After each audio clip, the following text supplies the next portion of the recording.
Friends देख सकते हैं आप लोग, हम लोग जा रहे दही चूड़ा खाने। ये है मेरा सब्जी, ये देखिए अभी बन ही रहा है।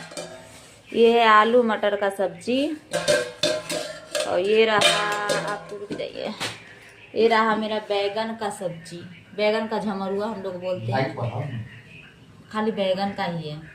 और इधर रहा मेरा दही, ये देखिए दही, ये देखिए पानी आ रहा है मुंह में तो आ जाइए हमारे यहाँ। ये रहा मेरा दही और दिखाते हैं, ये रहा चीनी, ये रहा भुर्रा और ये है चूड़ा, क्योंकि गांव में चूड़ा मिलता है ऐसे खुला वाला, यहाँ पैकेट वाला मिलता है। ये रहा भूरा, ये रहा तिलकुट, मीठा का तिलकुट है दोस्तों, ये रहा तिलकुट, ये देखिए। तो कैसा लगा आप लोग कमेंट में बताइएगा। ये सब बिहार से आया है दोस्तों, ये सब बिहार से मंगवाए थे, हमारे हस्बैंड मंगाए थे वो अपना दोस्त से। तो आ जाइए, जल्दी जल्दी खाना है तो ठीक है, आ जाइए। देखिए एक लाइन से सब कुछ रखा है, देखिए। चलिए तो फिर खाते हैं, तो दिखाते हैं।